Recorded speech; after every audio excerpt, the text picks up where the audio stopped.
And really important, when that trust fund runs out, which is projected to happen in 2033, there will be automatic cuts to Social Security, pretty significant ones by current law. So even if Congress does nothing, we're looking at, about 22% cuts. Now, some people think that that could be targeted at some recipients versus others. So, for example, Andrew Biggs at the American Enterprise Institute has written a paper where he argues that even under current law, you could protect the bottom half of recipients of Social Security by concentrating the cuts at the top half. Which even the interesting thing there is he has a progressive formula. So basically 80% of Social Security recipients would be better off under his plan than just an across the board 20% cut, because you're concentrating most of the cuts at the upper quintile. And that's the sort of reform that I would support.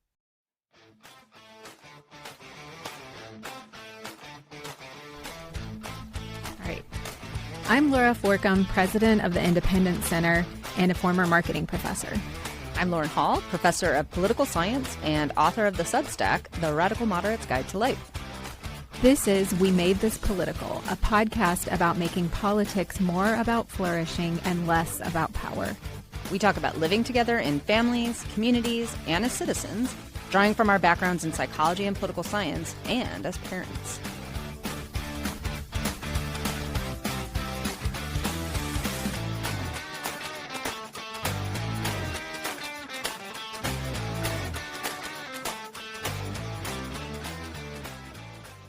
Laura and I are absolutely thrilled today to be joined by Russ Greene. We're going to talk about total boomer luxury communism, which I'm really excited about in a sort of perverse kind of way. But we'll start with Laura's going to give us a quick bio, and then we'll jump right in. So go ahead, Laura. So welcome, Russ. Thanks for joining us. Russ is the managing director of Prime Mover Institute and a senior fellow at Stand Together.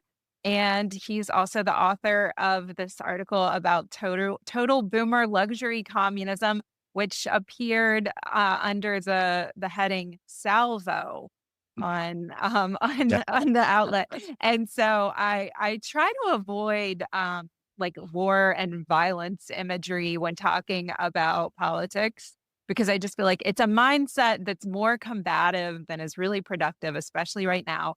But yeah, I can't get my brain away from this idea that like you sort of like launched a grenade, you fired a shot with the I think my article sort of relates to your theme, which I understand what you guys are saying about avoiding conflict. What I'm saying is a little different, but still relevant, which is I think we've been having some of the wrong conflicts. Yeah. Right. We've been distracted by fairly trivial disagreements. And like, I don't mean to downplay any of them necessarily, but, all the culture war skirmishing, which, I have positions on all those issues, which we don't have to get into. So I'm not saying they don't matter, but compared to trillions of dollars of wealth transfer happening every year, $38 trillion in the national debt, potentially an existential crisis here. It all sort of pales in comparison. And yet all we talk about in our politics is these smaller issues. We do not discuss these larger issues. And if you think about it generationally, it's very often younger people, whether it's men versus women or left versus right, it's not this generational conflict awareness of younger people confronting the policies that burden them to the benefit of older people. So actually, quick question. I mean, so I have theories on this, but I mean, do you think that's strategic that like we focus on these like petty kind of meaningless skirmishes because it's an easy way of sort of virtue signaling to your tribe without having to actually commit anything or do anything hard, and thus allowing us to ignore these bigger, really hard third rail kinds of questions? Yeah, I mean, I don't want to be too conspiratorial about it. Like, I'm not asserting that like the AARP is in a room with like Fox News and MSNBC. Sure, yeah. Telling them like, you must find more ways to pit them on bounty voters against the Trump voters, like at least under 40, right? I don't think that's actually happening, but I do think it's interesting if you ask the question, who benefits from the current. Yeah. And I think like we on this podcast, we focus a lot about making politics more relational, but that doesn't mean that we don't see a role for conflict because there's plenty of conflict in relationships. The question is how to have conflict productively and how to repair breaches and how to look at harm. And what I really liked about your piece is that I think we do need people to kind of like, you need to shake their by the shoulders a little bit and be like, hey, like, are you seeing the overall shape of what's happening here? Because it's really concerning. We haven't talked about it. We haven't Yeah. deliberately decided this. Like, come to the table. Let's think about whether this is what we really want. So for people who haven't read your article, and we will link to it in the show notes, but for people who aren't familiar with your idea, can you just kind of like briefly categorize for us, like, what is it? What made you choose this title, and what is your concern that you're laying out for readers? Yeah, thank you. So first I'm going to comment on what you just said, and then I'll direct Mhm, the question because it's sort of a bridge. I think sort of what's happened in America is we've depoliticized politics, and mhm, we've politicized everything else, right? We've politicized religion, we've politicized advertisements, and family dinners, right? Everything's political now except for Congress, really except for the federal budget, right? Like that's mhm, what I get out of my piece is that and I've been strongly influenced by the work of numerous scholars such as Yuval Van and Phil Wallach and Kevin Kosar and others here. So these aren't original ideas, but essentially what I'm saying is we should be having debates through our elected representatives in Congress about the proper functioning of government, how it's funded, and where the money's going. That's mhm, the fundamental function of Congress, and that's where it's supposed to occur. It hasn't been.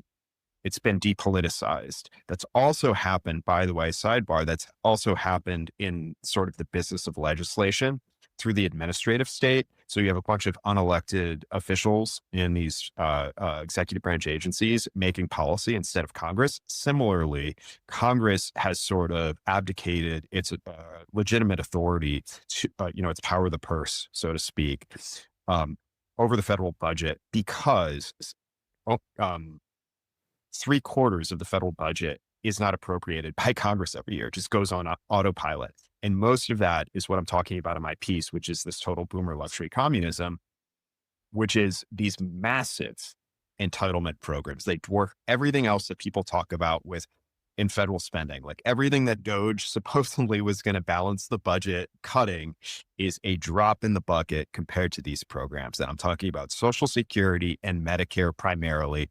Medicaid also comes into this discussion for reasons we can get into later, but I'll focus right now on Social Security and Medicare. Combined, we're talking about approximately 2.6 to 2.7 trillion dollars a year. Just that. And when you project forward, they have about 75 trillion in unfunded liabilities. And when you think about the national debt, which right now $38 trillion, all of its growth in the future is coming from Social Security and Medicare. Why is that total boomer luxury communism? For a simple reason. I think we can all understand, and I'm actually somewhat of in a strange way, I'm a moderate on this issue in the sense that I think there's a legitimate purpose for social insurance. I think there's a legitimate purpose you know, uh, for these programs. The reason they've been popular is we all have an understanding by nature that it's just for government to keep seniors out of poverty. And we should do that. I do not want to cut, I do not want to get rid of Medicare, or sorry, maybe I want to get rid of Medicare entirely, but I don't want to get rid of entirely of Social Security. I don't want to just say you guys are all on your own, right? But what's happened is these programs have sort of morphed due to the congressional dysfunction that I was just talking about over time from just keeping people out of poverty primarily to subsidizing incredibly generous benefits for very often wealthy retirees. Now, I want to be clear about this. Not all retirees are wealthy. However, they are by far the wealthiest cohort in America, and they get massive benefits that because Congress doesn't talk about this, almost no one knows about. So Cato Institute did a fantastic poll recently. And what they found is only 9% of Americans could correctly identify the maximum Social Security benefit. yeah. over $60,000 a year. That's for one person. Keep in mind too, that money is not going to someone because they need it. It's going to someone precisely because they do not. Social Security benefits do the opposite of what properly targeted welfare does. They Mhm. increase with income. Right. And one final thought on this. That cap, like we often think of ourselves as capitalist free market America, and then we look down at Canada and the UK. But that Mhm. cap, that $60,000 figure, is 3 to 4 times what you're getting in other countries like Canada, Australia, Britain, and New Zealand. Yeah. And so, I mean, there's so much to unpack on how people understand Social Security. Um, and Cato's polling actually is really helpful on that. It points Yeah. out some really interesting things, like 20% of Americans think that their Social Security contributions are being held in a fund somewhere that's just privately for them. Right. So I know not everybody really tracks these programs closely, apparently not even Congress. So can you talk about like what does Social Security actually do? And why has it gotten so far off the rails? Yeah. I mean, well, I am still like at heart a fairly you know, conservative person. So I haven't made my peace with the New Deal. So I'm not even going to say that it got off the rails. I think it was misdesigned from the beginning. Although I wouldn't get rid of it entirely. I think it needs to be corrected. But you're Right. absolutely right that people have these misconceptions about it, right? One of the biggest misconceptions is that either they have some individual account somewhere where the money they contributed has been saved or invested by the government, or they think there's some lockbox where like all these pools of money have been invested. There isn't. It's a pay-as-you-go program. And what that means is that young workers right now are directly paying for the benefits received by older people who are collecting Social Security checks. That's fundamentally what's going on. However, there is something called a trust fund. It's sort of misleadingly named. It's going to run out in 2033 anyway, so it's going to become irrelevant pretty soon. But essentially what it does is when there's been a Social Security surplus in the past, they would buy government bonds. So it's essentially just one part of the government telling the other part of the government it owes money. It's not an investment, right? And really important, when that trust fund runs out, which is projected to happen in 2033, there will be automatic cuts to Social Security, pretty significant ones by current law. So even if Congress does nothing, we're looking at, about 21, 22% cuts. Now, some people think that that could be targeted at some recipients versus others. So, for example, Andrew Biggs at the American Enterprise Institute has written a paper where he argues that even under current law, you could protect the bottom half of recipients of Social Security by concentrating the cuts at the top half. Which even the interesting thing there is he has a progressive formula. So basically 80% of Social Security recipients would be better off under his plan than just an across the board 20% cut, because Mhm. you're concentrating most of the cuts at the upper quintile. And that's the sort of reform that I would support. Mhm.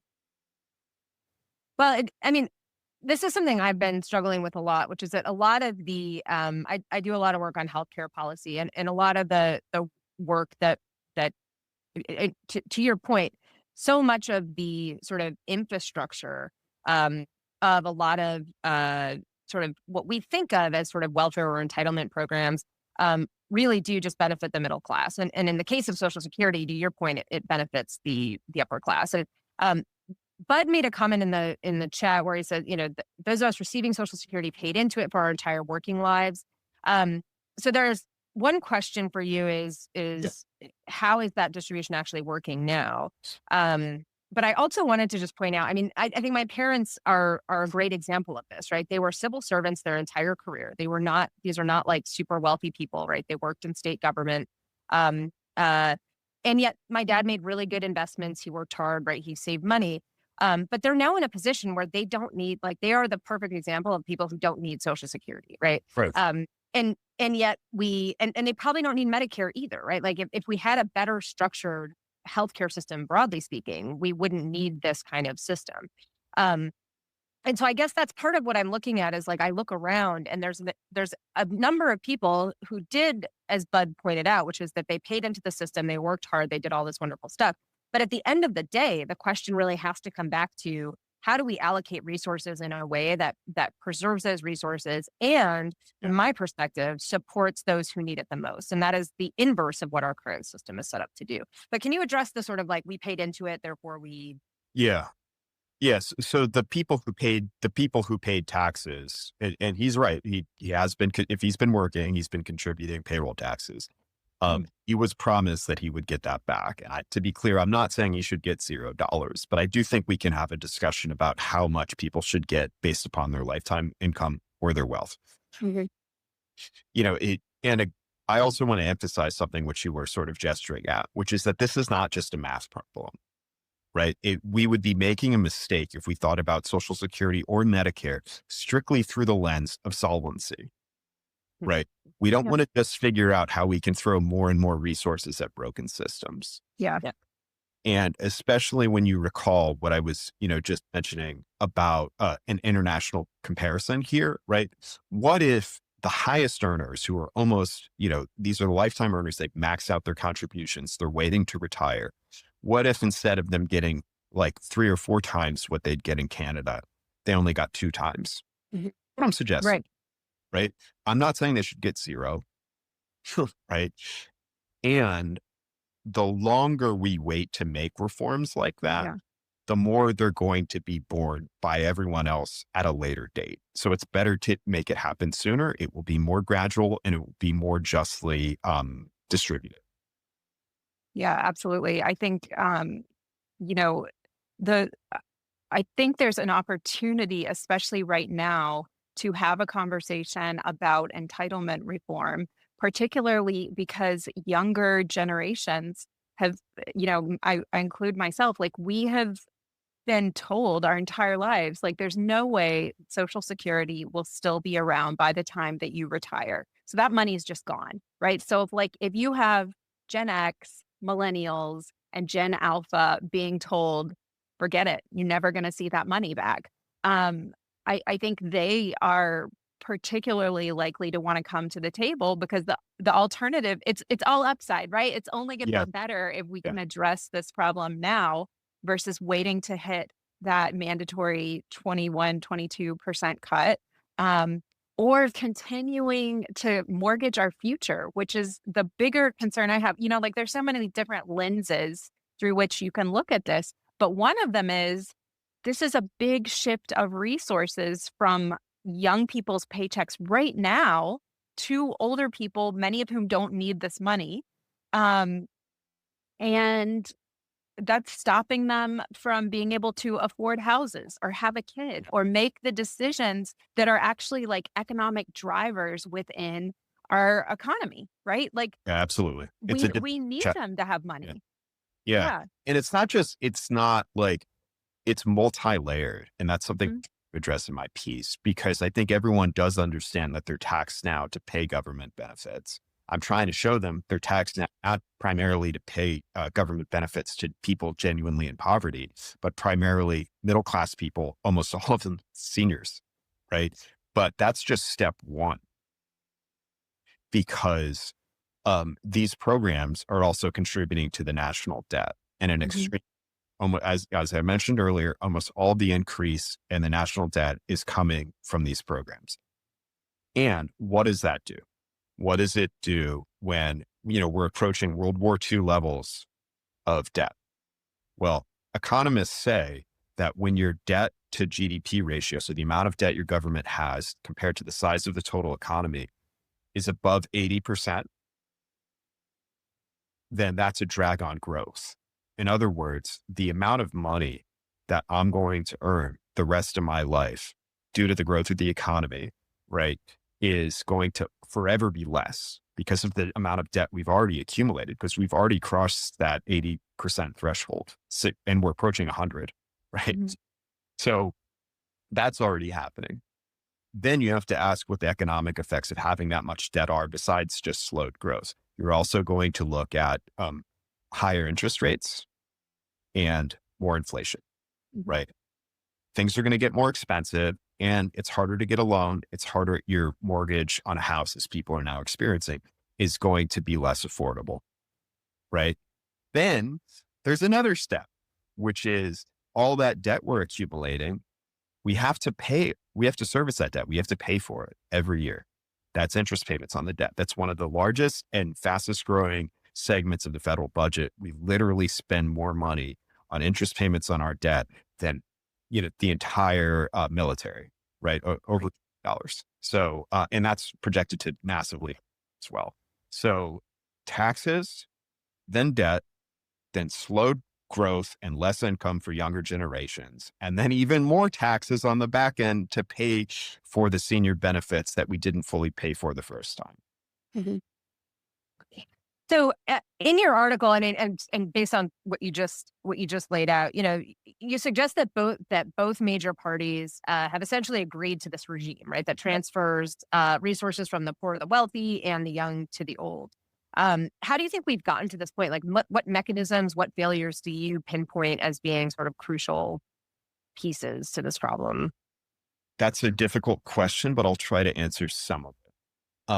I think part of it is just because people don't know about it, as we talked about earlier. They don't know about it because Congress isn't debating it. So there are procedural questions around how the congressional budget process works that I don't fully understand, but I know it's not working and I know it could be much better. Another issue is that older people vote at a much higher rate than younger people. Also, if you think about it, because, they have way more debt than younger people have, right? I don't remember the number exactly, but I was just looking at some data from the Federal Reserve on median net worth for different generational cohorts. And people 20 to 35 were around like $35,000, and people above 65 were closer to $400,000. So that's a 10x differential, right? What does that mean? When people have more economic power, that also translates into more political power, right? So, and you think of, groups like AARP and others that are very mobilized to protect these programs. And there is no equivalent countervailing force on the young people's side. And when I say, one quick thing on that, when I say young people, I don't just mean like people in their 20s, like Gen Z. I'm talking about people under 50, right? That's what I'm talking about. Well, and this, from as a political scientist, this is one of the things that we wrestle with, right? Is that one of the weaknesses of democracy is that it's really, really bad at long-term thinking and planning, right? Like it's really, really hard. And this is, one of the themes that Laura and I write about a lot is sort of just like what are some biases in human nature, right? Like future discounting is a huge bias in human nature. Like we will always, so it's obviously like makes perfect sense that like humanity in the aggregate, which is sort of what democracy is, would have the same flaws as individuals, right? But it does seem to be a serious problem for large, complex states, and particularly states that want to have some kind of safety net, right? It would seem to be a serious problem and one that we have not grappled with at all in terms of how to create mechanisms within liberal democracies that actually function to correct for that lack or for the future discounting. And I don't know I don't expect you to solve that problem, but it is like, it seems to be a very, like we're facing it right now. And I think what frustrates me so much is that everyone sort of acknowledges it, but there's almost no movement to really, and this goes to your point, right? There's this sort of just like inertia where everyone's focusing on other things, these other distracting conversations that you can have instead of really focusing on what are the major crises in American politics. I don't see any of those on the table. And at one point, I think like Musk mentioned in the Doge conversations, like Medicare popped up and then like immediately went away. Like it was like as soon as Trump realized that people would freak out, I don't know why he didn't realize that earlier, but that it went away, right? So they were perfectly willing to make cuts to programs that they could characterize as partisan, but when it came to Social Security and Medicare, everyone just backed away. Yeah. I mean, that's one of the funny things, I point out in my piece, which is that everyone complains about how polarized we are, right? And we are in some ways, but I would argue we are at a low partisan polarization. I wish we were more polarized. I wish more debate over the federal budget between the two parties, but they basically agree about like 85% of it. That's a soft number. I don't know exactly what it is, right? But my point there is, look, you have the 75% of spending that's going on autopilot, which is the interest payments on the debt, as well as the entitlement programs. Then there are aspects of discretionary spending. So that's everything else. So, SNAP or military spending or transportation, right? The two parties might quibble about the amount going there, but no one says we shouldn't fund the Pentagon, and no one says we shouldn't fund roads and things like that. So they're not trying to zero them out. So I got to a figure of about 85% that the parties basically agree about. They're just fighting about that 15%. That's pretty, or less, pretty crazy to think about, that we have that much unanimity between two parties that seem to disagree about the most fundamental truths about the universe. And yet they agree about 85% of the federal budget. I think it's also interesting to put this in an international context, because you're right that this isn't just a problem America is facing right now. It's a problem inherent in the nature of liberal democracy that we're going to have to solve if we want this project to continue. So if you look at other countries, and I mentioned this in my piece, such as France, such as Germany, they are having similar conversations, but in a more advanced stage because their economies haven't grown as quickly. Also in both states, they have greater pension burdens. They have incredibly generous pensions. So, Macron in France has been trying to raise the retirement age, for example, to address some of this problem, but they haven't made very much progress either. This should also be very concerning because if you're someone who's more of, let's say, left-leaning, or maybe you're a right-leaning person who believes in, state capacity, or you're more of a nationalist.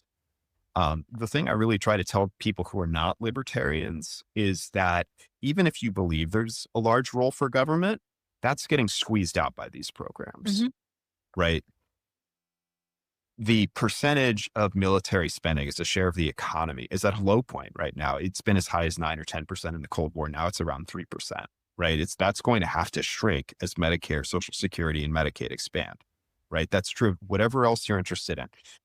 Child tax credits, family policy, maybe you're interested in industrial policy, or on the other side, maybe you want more tax cuts. I'm trying to tell people that whatever your issue is, it's a Social Security and Medicare issue. We all have an interest. Yeah. And this goes to, I mean, I will be the person that like shoehorns my research into all this stuff. But one of the things that I get very frustrated with is like, it's not like Medicare is an amazing program producing like really incredible results, right? Like we have lots and lots of data and research showing that we have serious overprescription, serious problems of medicalization, serious problems of medical errors. Like there's a lot of we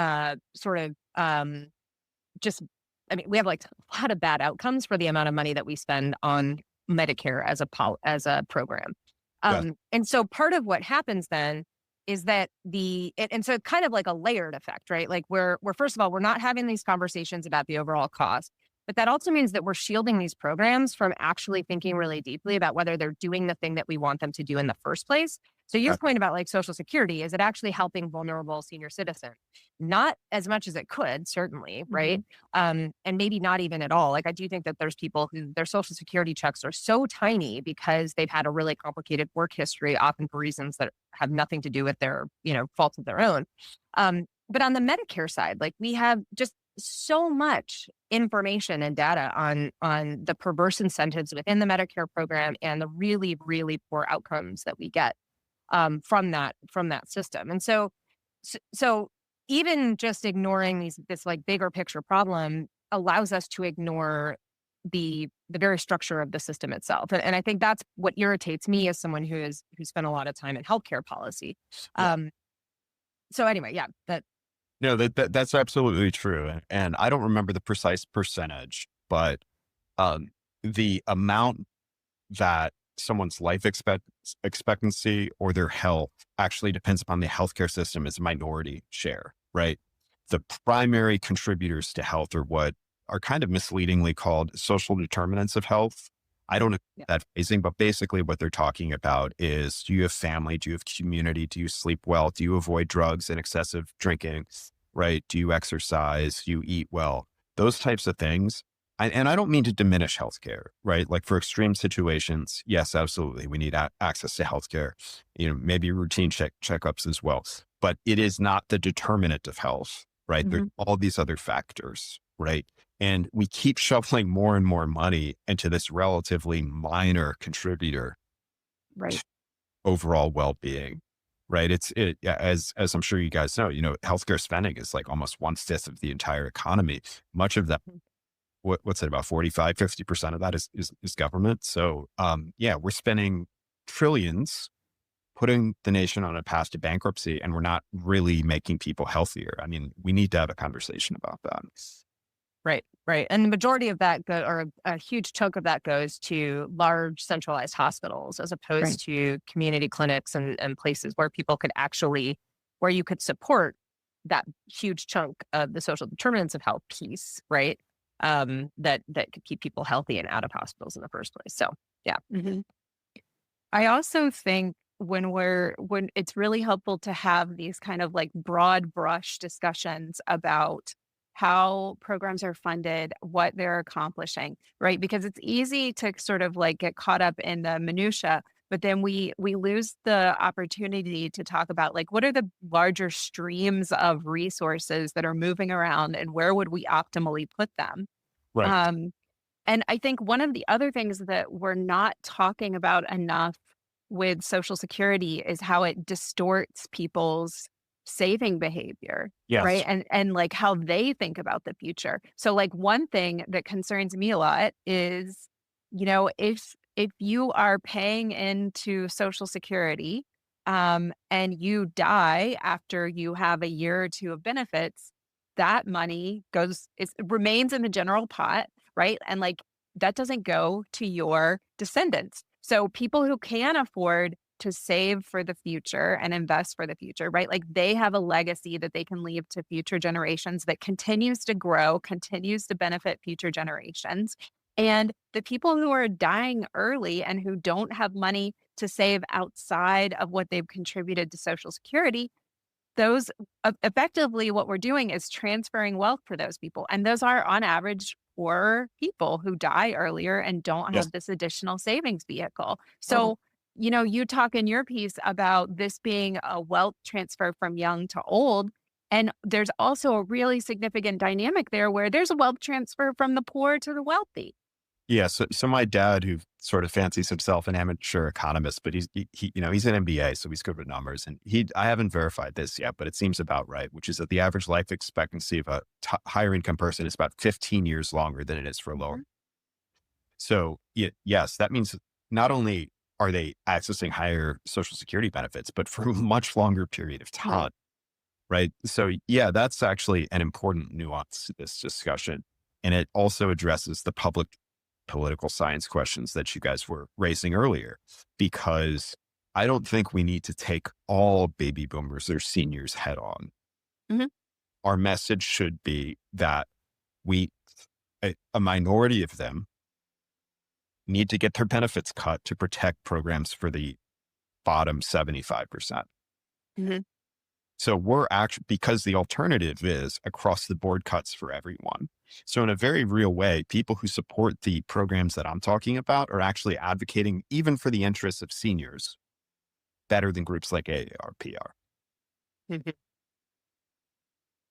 So I think, part of what I see a lot of in these broader sort of political debates is that we've taken these really, really complex issues and then we've like reduced them to binaries, right? So you either want to cut Social Security or you want to, keep it. You want to cut Medicare benefits or keep it, right? Like, and those are obviously, I mean, I guess those are choices, but they're not even really the choices that would make the difference, right? Because the actual conversations we need to be having are, I mean, I use the term like sort of four-dimensional. We really have to think about them away from this sort of like partisan kind of these partisan conversations.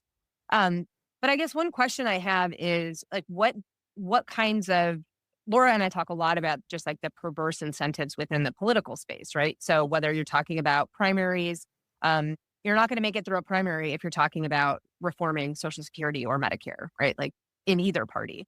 Um, and so there's really strong disincentives for people to address these issues.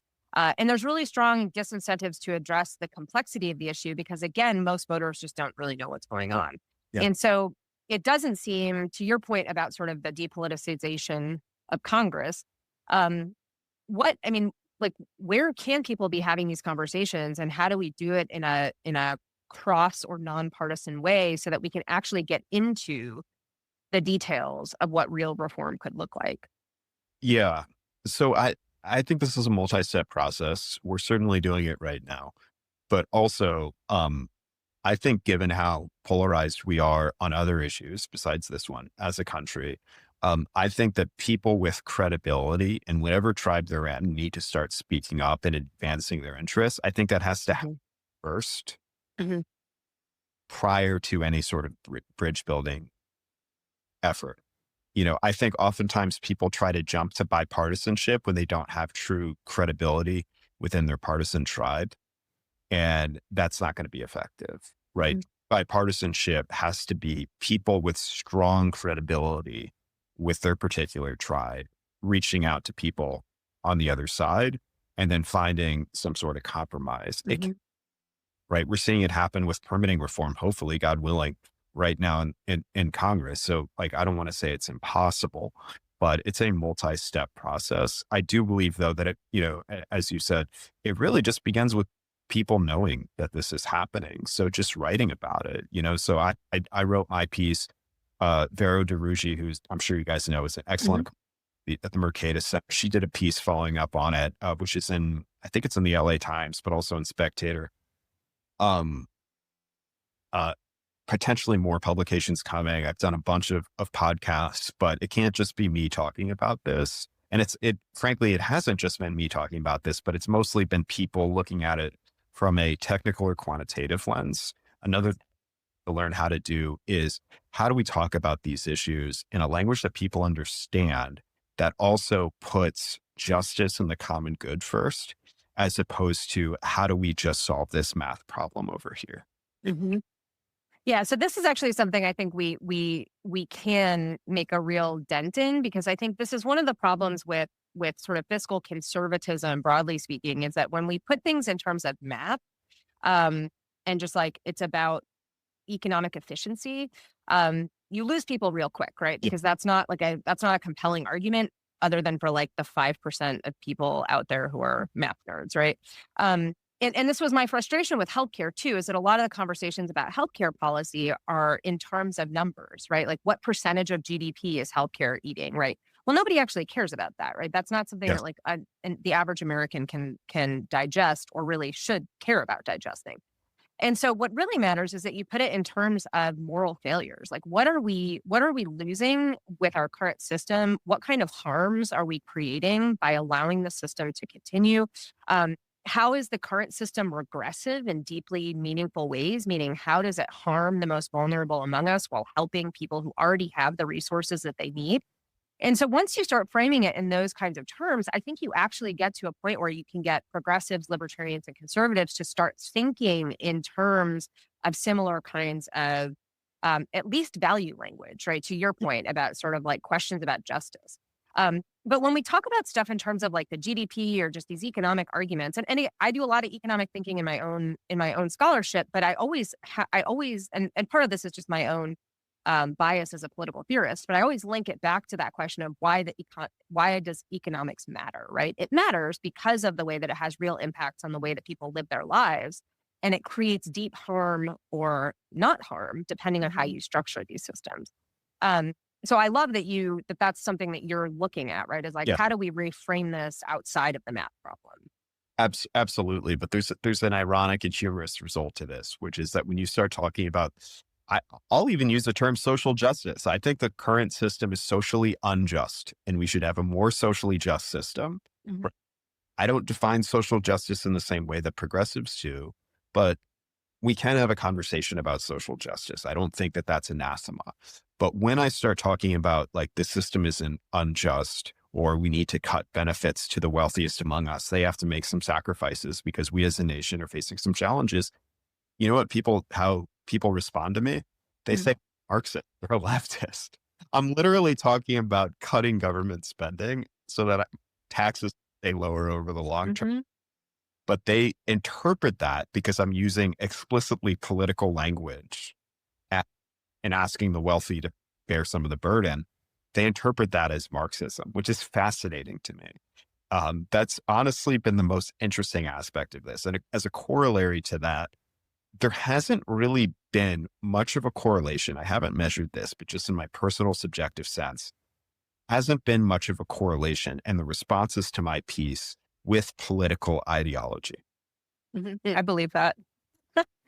It's I, all age driven, I assume. it's almost entirely age driven. Yeah.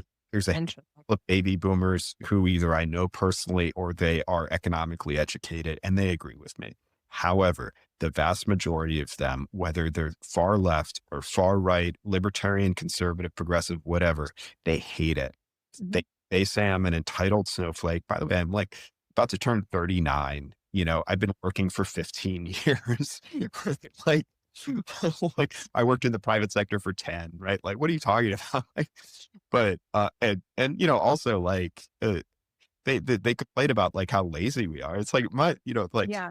we were the generation, like I'm not a military veteran myself, but a lot of my friends, went to fight in Iraq and Afghanistan, right? You're going to tell them that they're snowflakes or like, what are you talking about? Like, um, but in terms of the positive responses, which I got, and I got a lot of them, they were totally across the political spectrum, right? Like abundance liberals, some progressives, national conservatives, new right people, as well as traditional conservatives. If they were under 50, they got it. And I think it was Mm. also is there's sort of this vague unease right now with the current system among people in that age range, right? They sense that America institutionally is off the rails. They sense that the economy is rigged in some way against them and they have resentment against older people for leaving them this broken system, but they aren't able to always articulate it or understand what's going on in a precise manner. So part of what I am doing is I do think the math matters in the sense that I am giving people evidence to support the sentiments they already have and put Mhm. a solution to this problem that they already feel in their lives. So, I've been told by so many people, like, finally we have something to send to the boomers in our lives, right? Like the people who don't understand why we're upset with them and with our situation and just tell us to, pull ourselves up by our bootstraps or like take individual responsibility. Like we're going to send them this link. And I'm like, that's fantastic. You should do it. I hope you have a respectful conversation with them. I hope you're not ruining relationships with them. But yeah, I actually think it's far preferable to have an informed, empirically based, and policy oriented conversation about these problems rather than just wallowing in these sort of vague emotions we have that the boomers did something wrong to us without being able to actually um, relate it to any concrete or real phenomena. Yeah. Mhm. And I think too, like people have very I think people are inherently like very generous. They're very pro-social and they have this level of sociability, which says like, let's take care of the vulnerable. And that's important.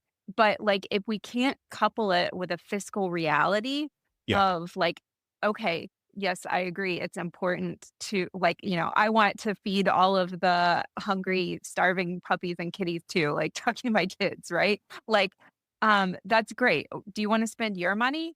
Like, you have to it has to be constrained with the resources that are available, and that's important, and I'm not saying we have to do it because, like, we have to be rational. I'm saying we have a lot of competing preferences and responsibilities, and we need to sort them out, and thinking about the fiscal implications is how we rank these different priorities and Yeah. come to a shared understanding that pairs here are our generous social human and humane inclinations, and here is the physical reality of the resources available to us. So let's join those things and say what are the what is our first priority here? And I totally agree with how you started this, Russ, saying like nobody wants to see elderly people impoverished or starving. And the problem in the system right now is that if we don't get the entitlement program back on track, we're going to lose the ability to help the people who need the help. Yeah, absolutely. And not taking fiscal constraints into account might seem generous, Right. actually most harmful to the vulnerable. And we've just seen that over the past 5 years, right? I still remember, in the late 2010s, and then in the early parts of COVID, so many people were talking about, we have to run the economy hot. We have to pass these massive, build back better, multi-trillion-dollar spending bills because we need to create more demand for labor. We have to drive wages up and we have to just give people checks, money printer go burr, right? Hmm. The assumption was that having an extremely easy money policy and the government spent even trillions more than it already was would help the most vulnerable. Well, let's look at what actually happened, Hmm. right? Who was most harmed by inflation? Right. Yeah. Yeah. It's a, Lower, yes, absolutely. right? So, that's what happens when you don't take these constraints into account. Yeah. Mhm. It's funny too, because we sometimes get asked why we name the podcast We Made This Political. But part of what I think back to, right, is that if you look at like Aristotle's understanding of politics, Yeah. right, it was not voting and then like owning people on Twitter, right? Like those are like the least important parts of politics, is like going in and like pulling a lever and then like, or even showing up at a protest, right? For Aristotle, politics was actually about exactly this process, right? Thinking about resource distribution, discussing notions of justice and the good, and talking about what justice means in our community, how we take care of the different competing interests that we have in this shared space. And so I think it's even more frustrating when we see people who there's this sort of weird problem that we're having, and I think polarization has really contributed to this, where people don't want to talk, they don't want to talk politics. And what they mean is that they don't want to talk this like polarized, simplistic kind of like binary politics, right? You don't want to get into like arguments with your uncle about Social Security in a really simplistic way over the dinner table. But we should be talking about these things. We should actually be engaging across age, Mhm. across generations on these questions in meaningful ways. And we should be working to create fora where that happens. Because the kind of politics, quote unquote, that we're doing right now is not really politics at all, because we're dodging these really political questions about justice and distribution that to your point, nobody's talking about. Yes, totally. And I love that you quoted Aristotle. I mean, one of his most famous quotes in that vein is that man is by nature a political animal. It's sometimes translated also as a social animal. But, essentially what he's saying is man is made to live in community with others in a polis, which is the Greek term for smaller city states they had. And that obviously we can naturally live in smaller communities or in no community, but that is not where that's not where a flourishing occurs. We need Mhm. to flourish and we need political debate and discourse to flourish. I think that helps explain a lot of what we've been seeing, which I referred to earlier. We've depoliticized politics, but we've politicized everything else. Why did that happen? Mhm. Because the fact that we were not having the conversations we needed to be having about the budget, about Congress, also something we haven't mentioned yet, but because so much power was concentrated at the federal level at the expense of state and local, also didn't have an opportunity to practice politics at a more lower scale where we could have more of an influence. So we are by nature political. What does that mean? We have a natural desire to engage in political discourse. It's not being fulfilled by our current political system. So what are we going to do? We're going to try to do it in the workplace. We're going to try to do it in school, right? We're going to everywhere else we go, in church, wherever, we're going to try to get that political fix in because we're not getting it in the ways we should be. Yeah. And I wanted to also go back to something you were saying earlier in the critique that you were getting from people about these ideas.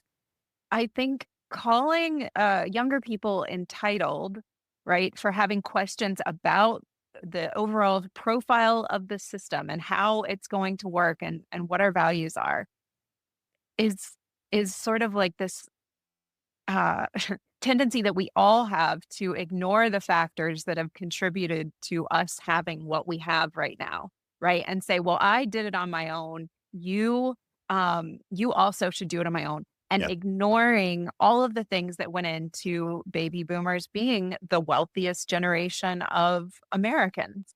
Um, and so And I think, oh, wealthiest sorry. seniors on earth. They have the highest disposable income of any group of seniors anywhere.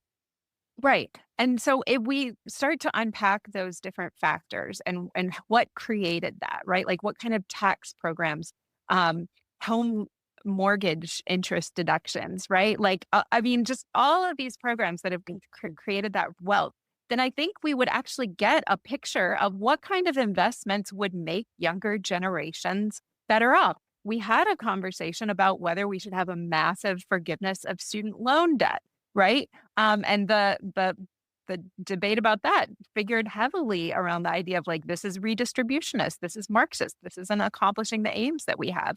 And so I guess like I think we keep hitting on this idea of like, how do we have a conversation that really identifies like what are drivers of prosperity and agency and fulfillment Yes. that younger generations would benefit from? And we can't have that conversation if all we're thinking about is like, what am I and what have I paid into? What, how much can I get? And just sort of like this overall conversation that's very binary, as Lauren was pointing out. And one of the paradoxes of human development is that agency and individual responsibility don't just happen on their own, Mhm. right? It takes community, it takes family, it takes educational institutions, it takes political institutions to instill in people over the course of decades, adulthood and personal Mhm. responsibility. So yes, we should expect people to take personal responsibility, but we should also understand that that doesn't happen in a vacuum. And at the same time, we should also understand that systemic change and justice questions are not mutually exclusive with individual responsibility. Yes, we should be told that they should work hard, save more, and be nice to people and all that stuff. I don't dispute that, but that's not an argument against looking at systemic injustice and at the need for reform. Yeah, absolutely. Yeah. Um, I'll mention this just because I was reading your Substack and you mentioned Burke in a couple of posts. I mean, I think this is one of the problems too that we've come to is that in the current sort of um, the sort of polarized dialogue means that like criticizing certain things is seen as like there's certain sort of like sacred cows in American politics that you can't criticize. And one of the things that I love about Burke's thought is, just this idea that patriotism means lovingly holding your country accountable for its not just its successes, but its failures, right? And so, we often think about conservatism as sort of this just like love your country no matter what. And Burke said, no, no, no. Like in order to be loved, your country has to be lovely, meaning it has to do the things that we want a country to do and that includes these questions of justice. And so I think these conversations are patriotic questions, right? They're the Mhm. questions that are going to prevent us from going under, right? Collapsing under our own weight in the next 2 decades. Yeah, absolutely. And that's another reason why a lot of people recoil at the term nationalism, but I think properly understood, it's actually a virtue. Now, you might say that's not nationalism, that's patriotism. All right, that's semantics. But, and your point about Burke is very well founded. I think we've misremembered Burke and mislearned conservatism. And what I mean by that is, who is the Burke we are taught? The Burke we are taught is strictly the one who wrote Reflections on the Revolution France at a specific point in time, and he's resisting change. However, he also says in that book that, like, look, I wouldn't go back to the old regime either, even if I had the option to, right? And more importantly, if we just isolate that particular moment in Burke's life and we don't look at the rest of it, we are missing most of what he stood for, right? So if you actually look at his collected works, most of it, the volumes are taken out by the Hastings trial. So he's opposing what the Yeah. British uses of the British East India Company in India against colonized peoples, right? This is a Yeah. good for radical change in some ways too, right? Now, support not just radical change for the sake of change, but in pursuit of justice, right? Similarly, he was very supportive of the rights of the American colonies against the British and of the right of the Irish minority against the British crown, right? This is a person throughout his career stood for for the oppressed against the oppressors, right? So we shouldn't simply remember Burke nor define conservatism as just defending the status quo. I think that's a gross misjustice, a gross injustice, both to Edmund Burke himself and to our nation. Yep. Well, we usually try to wrap up here. First of all, Laura, are there any things we didn't get to that you wanted to touch on? But we try to wrap up on an optimistic note. So we started this talking about. I am optimistic, by the way. I am. Good. Yeah. Good. Yeah. So despite the intentionally provocative title, right, Total Boomer Luxury Communism, what are you optimistic about in this sort of fraught political moment? Like, what are you feeling good about? Yeah. That may not be the right word. Optimistic would be the right word. Yeah. I mean, I think it's nice in the way that the moment of truth is coming, right? We're not talking about something in 2050 or 2060, right? 2033 is like, 7 years away, right? Mm-hmm. Right. If you look throughout American history, we have an amazing ability to make last minute adjustments and save the day. And I think that's going to happen here. I'm actually very optimistic about it, but we can't just rest on our laurels and like say, oh, someone else will figure it out. Like, no, it's going to, right. It's going to be our generation. There's going to be a massive transfer of not just wealth, but also political power to younger people. We are going to inherit these institutions and we're going to have to figure it out. That's an amazing opportunity. It's also a threat or a problem if we mess it up. But that's exciting at the end of the day if you think about it. And that means that 7-year countdown. That means this state of play where we've depoliticized these programs and they've just gone on autopilot. It cannot last. Right. It can't last. It's going to end. The only question is how we end this situation and how justly we distribute the privileges and burdens of American citizenship across generations. And that's our opportunity right now, which is if we increase the mobilization of younger generations in American politics, increase their awareness and increase their mobilization, we have a chance to ensure that the way the settlement actually occurs is fair to us and creates more opportunity for the future of America and doesn't make us bear the totality of the burden, which is, by the way, what will happen if we fail. Mm-hmm. Yeah. And, I know so many incredibly smart and talented economists and policy experts who have really good understandings of this problem and who have solutions and have recommendations for how you could proceed. So this is not a matter of like, nobody knows what to do. I think the next opportunity is how do we have a conversation about what our values are? This is something my organization, the Independent Center, is working on because when we survey and talk to nonpartisan voters, they're concerned about the fiscal well-being of the country. They're concerned about the entitlement programs and the direction that they're heading. So I think there's actually, to me, I would say like the big opportunity moving forward is like, let's start having conversations and let's figure out a way to have conversations where we actually do the cultural piece of this, right? Like, let's do the piece that is listening and hearing and discussing and prioritizing. And it is ultimately going to take bipartisan legislation to fix it. Mm-hmm. We should keep that. Yeah. Yep. Well, this was amazing, Russ. As a former CrossFitter, we'll have to have like another episode for CrossFit at some point.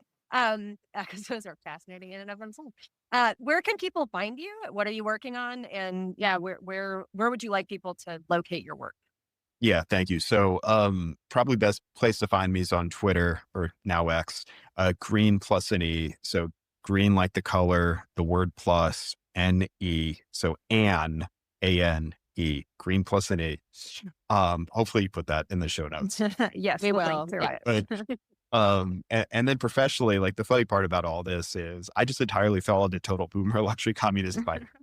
Not my job. This is not my area of expertise. My expertise is government regulation. Right now I'm focusing on the energy sector. So I'm managing director of the Prime Mover Institute and we engage in the federal policymaking process and also hopefully in litigation soon through filing regulatory comments and amicus briefs. Very interesting. Awesome. Well, you've Yeah. taken on a whole new problem. So I assume you haven't solved energy, but you're gonna wrap that up and do entitlements next. Exactly. Yeah. Yeah. We'll get electricity prices solved everywhere. Don't worry about that. The data centers, don't worry about that. I've got that under control. I'm Dusted. dirty. Yeah. So Awesome. yeah. Perfect. So thank you for joining us. This was absolutely fantastic. Yep. Take- Thank you. You've been listening to We Made This Political with Laura Forcum and Lauren Hall. You can find us on Substack, Instagram, or LinkedIn. The podcast Substack is We Made This Political. Laura's Substack is How to Human, and Lauren's Substack is The Radical Moderate's Guide to Life. Subscribe and share if you like what you hear, and please also rate and review on your favorite podcast platform. That really, really helps other people find our work and means a lot to us too. Thanks for listening.